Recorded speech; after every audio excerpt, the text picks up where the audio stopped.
Salve, salve, senhoras e senhores, meninos e meninas, garotos e garotas, jovens discentes, professor Luciano, geografia, e hoje vamos estar abordando o tema Os Imigrantes.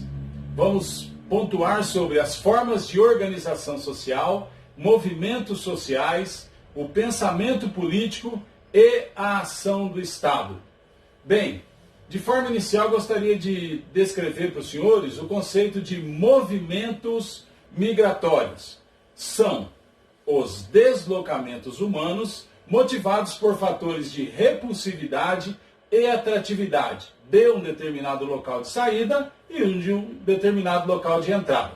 Não vamos nos esquecer que, com o domínio da agricultura, da agropecuária, com a chegada, consequentemente, então, do sedentarismo humano, mudou-se os motivos da migração. Antigamente, o ser humano mudava atrás de alimento, atrás de uma melhor condição de vida. Muitas vezes, hoje, isso não é diferente, né? Mas, basicamente, houve uma mudança motivacional quando se diz respeito aos movimentos migratórios. Também gostaria de definir com os senhores dois temas. Dois temas. O primeiro é emigração, que é um movimento de saída de pessoas, e o segundo é imigração, que é um movimento de entrada de pessoas. Bem, eu vou colocar esse processo de imigração em dois grandes blocos: as migrações externas, internacionais, e as migrações internas. E dentro das migrações internas, nós vamos pontuar campo-cidade, migrações internas campo-campo, migrações internas cidade-campo, migrações internas cidade-cidade. Tomei a liberdade de colocar uma foto para os senhores para a gente começar a discussão sobre migrações internas pensando nesse processo internacional, uma foto que ficou muito comum aí em 2018, 2019, desta travessia muito perigosa que acontecia entre Ásia e Europa. Bem, quais são os agentes motivadores atuais para estas imigrações, para este processo de movimentação, tá? Então, agentes motivadores atuais, podemos colocar como um dos principais as catástrofes ambientais. Podemos citar aqui no Brasil, em particular, o que aconteceu na cidade de Mariana.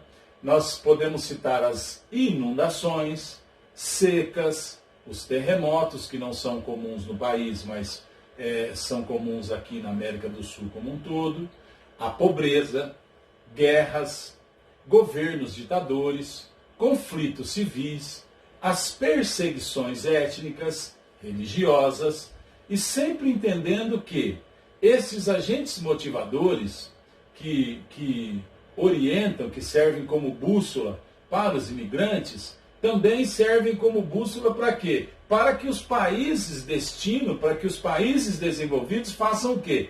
Diminuam a permeabilidade de suas fronteiras, aumentem as barreiras físicas, criem leis que dificultam a entrada destes imigrantes.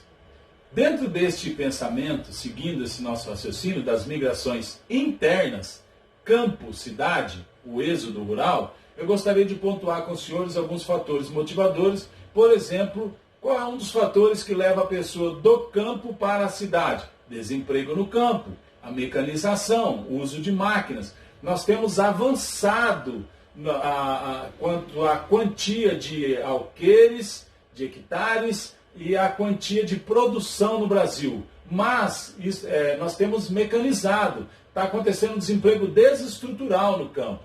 Por exemplo, também um dos fatores motivadores a urbanização. Um outro fator, a industrialização. As pessoas saem do campo para a cidade na busca de trabalho na indústria.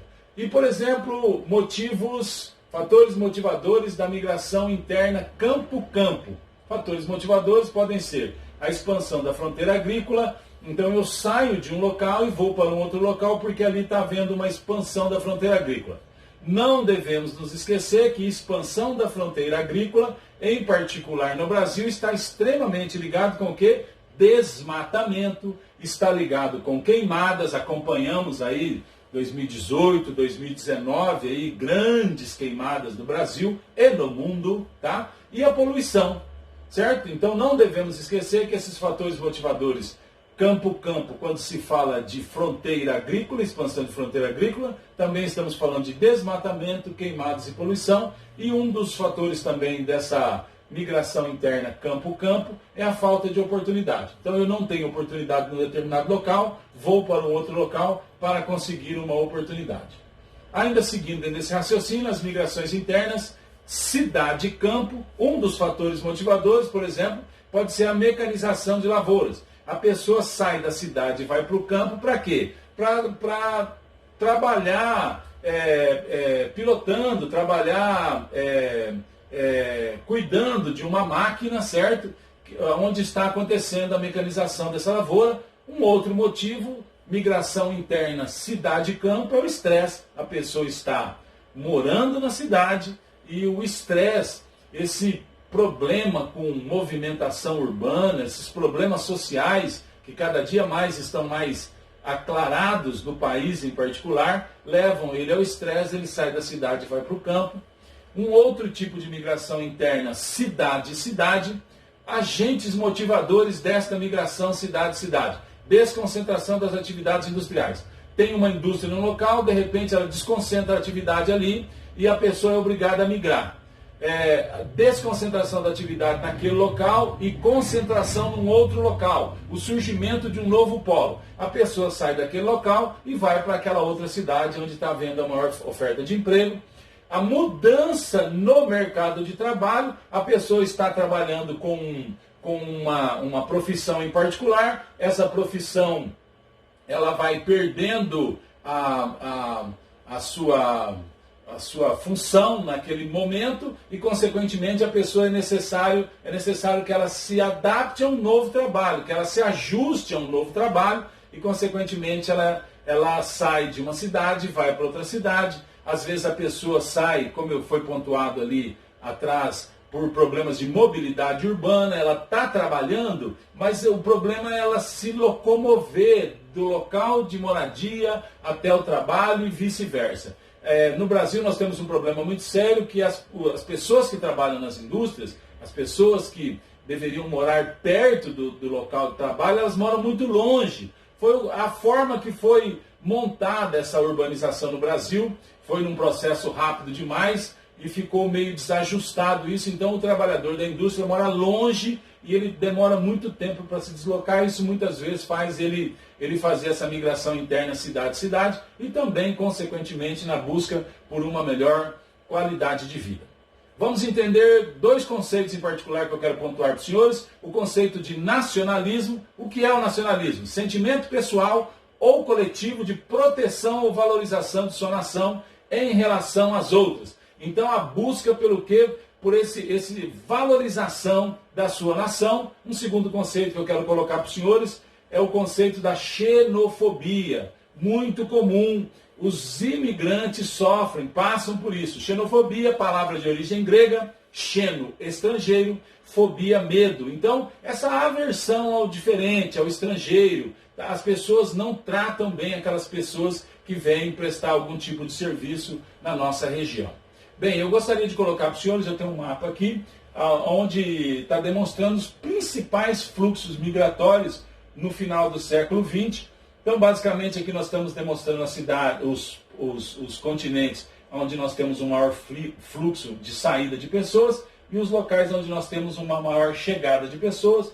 A América Latina, em particular, nós temos uma grande saída de pessoas. A América anglo-saxônica é o local de destino de muitas pessoas. Nós temos a África como um local de saída de pessoas. Nós temos a Europa Ocidental como um local de chegada de pessoas. Nós temos o Japão, na Ásia, como um local de chegada de pessoas. Nós temos a Austrália, na Oceania, um local de chegada de pessoas. Aqui nós colocamos para os senhores um mapa a respeito da imigração entre 1820 e 1975. Os senhores vão poder acompanhar depois gradativamente, com paciência, e observando esta aula. Então, em 1820 e 1809, a chegada de de imigrantes, 1830 a 1839.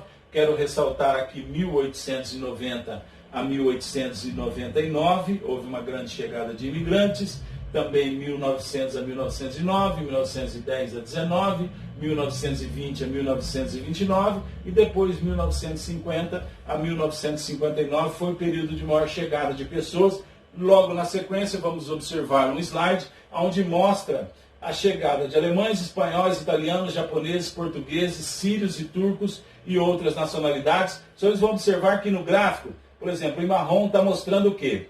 A chegada de alemães entre 1800 e 1893, a chegada de alemães entre 1894 e 1903, a chegada de alemães entre 1904 e 1913, a chegada entre 1914 e 1923, a chegada de alemães entre 1924 e 1933. Os senhores vão observar então cada etnia.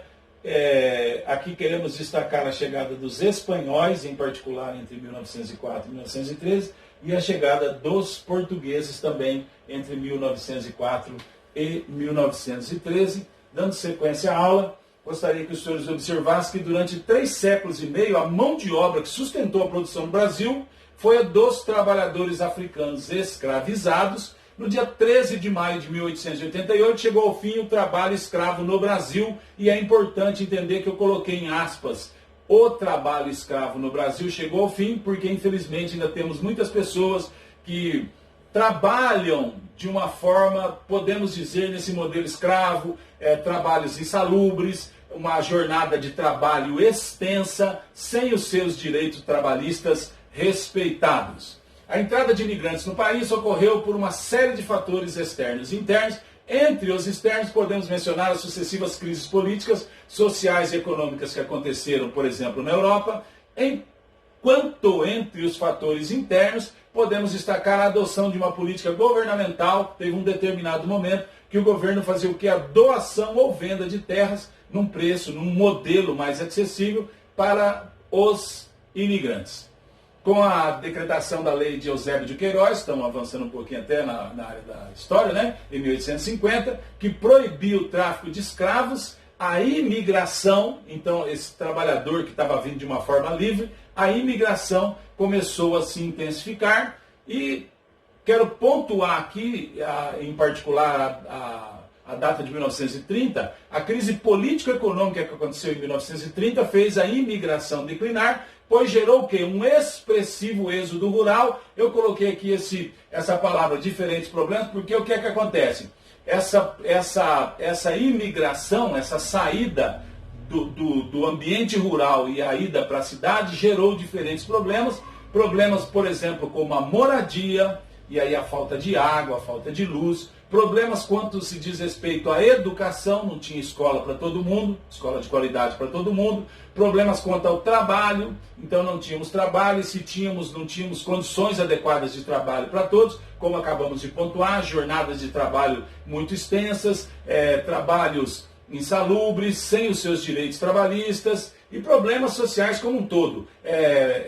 Problema quanto à má qualidade da saúde, problemas quando se diz respeito ao transporte e N outros fatores que permeiam essa saída do campo de uma forma rápida e a vinda para a cidade. O aumento expressivo do fluxo migratório entre os países da América do Sul deve-se à busca por melhores condições de vida. As pessoas vêm buscar melhor condição de vida. O preconceito sofrido por esses imigrantes, não podemos abrir mão de prestar atenção nesse detalhe, e a ausência dos direitos trabalhistas e sociais concedidos pelo Estado reduzem as oportunidades de ascensão social e econômica por parte dos imigrantes. Agora eu gostaria de fazer com os senhores de uma forma bem sucinta um exercício para fixação do que nós acabamos de discutir. Diz assim o enunciado na FGV: dezenas de milhares de imigrantes sul-americanos chegaram ao Brasil a partir dos anos de 1990, de forma lenta e contínua, ou talvez centenas, não se sabe bem. Deles ouvimos falar pouco e, em geral, pejorativamente. Com a crise econômica no velho continente, nos últimos anos, cresceu igualmente a migração de europeus, mas foi a recente chegada de alguns milhares de imigrantes negros que levou a política migratória brasileira à pauta das grandes redações, quase sempre apresentando a migração como problema ou crise a solucionar. Bem, junto com os senhores eu quero discutir, nós temos 5 respostas e nós vamos discutir então qual seria a correta.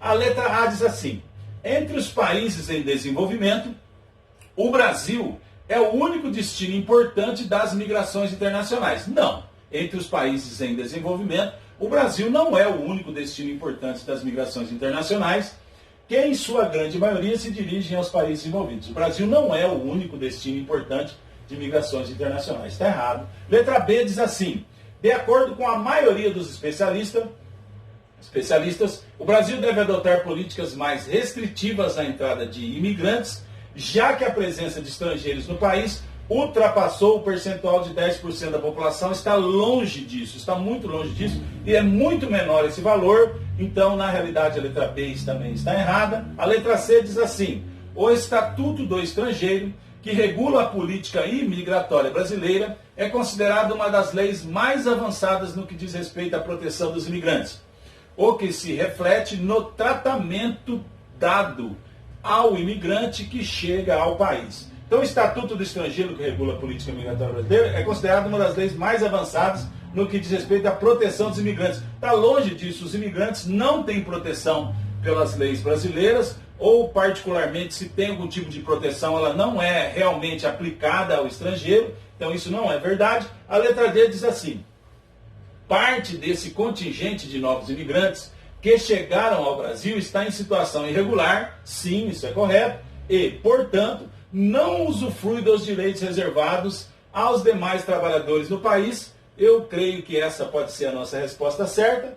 E a letra E diz assim: ao longo de sua história, o Brasil jamais adotou medidas de restrição à imigração, isso não é verdade, sempre adotou medidas de restrição à imigração para grupos étnico-culturais ou nacionais. Fato que explica a atual diversidade étnica e cultural do país. Então, isso não é verdade. O Brasil sim adota medidas de restrição. Muitas vezes a investigação, a aplicação dessas leis não acontece da forma que deveria acontecer, talvez até por falta de fiscais, não é?